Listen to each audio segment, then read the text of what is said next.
بسم اللہ الرحمن الرحیم۔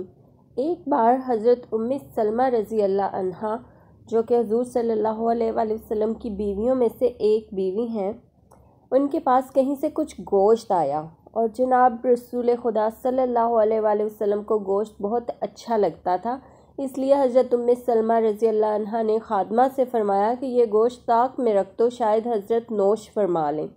اس نے طاق میں رکھ دیا۔ اتنے میں ایک سائل آیا اور دروازے پہ کھڑے ہو کر آواز دی، بھیجو اللہ کے نام پہ، خدا برکت کرے۔ گھر میں سے جواب دیا، خدا تجھ کو بھی برکت دے۔ اس لفظ میں یہ اشارہ ہے کہ کوئی چیز دینے کی موجود نہیں ہے۔ وہ سائل چلا گیا۔ اتنے میں رسول خدا صلی اللہ علیہ وآلہ وسلم تشریف لائے اور فرمایا، اے سلمہ، تمہارے پاس کھانے کی کوئی چیز ہے؟ انہوں نے کہا، ہاں ہے، اور خادمہ سے کہا، جاؤ وہ گوشت آپ کے واسطے لے آؤ۔ وہ گئی اور گوشت لینے، اور کیا دیکھتی ہے کہ وہاں گوشت کا تو نام و نشان بھی نہیں ہے، فقط کچھ پتھر کے ٹکڑے رکھے ہوئے ہیں۔ آپ صلی اللہ علیہ وآلہ وسلم نے فرمایا، کیونکہ تم نے سائل کو نہ دیا تھا اس لیے وہ گوشت پتھر بن گیا۔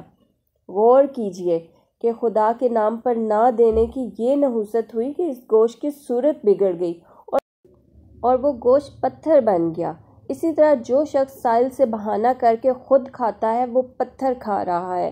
اس کا یہ اثر ہے کہ سنگ دلی اور دل کی سختی آج کل بڑھتی ہی چلی جاتی ہے، کیونکہ حضرت محمد صلی اللہ علیہ وآلہ وسلم کے گھر والوں کے ساتھ خداوند کریم کی بڑی عنایت اور رحمت ہے، اسی لیے اس گوشت کی صورت کھلی نگاہوں میں بدل دی تاکہ حضرت صلی اللہ علیہ وآلہ وسلم کے اہل خانہ اس کے استعمال سے محفوظ رہیں۔ ویڈیو اچھی لگی ہو تو اس کو لائک کریں اور چینل کو بھی سبسکرائب کرنا نہ بھولیں۔ بہت شکریہ، جزاک اللہ۔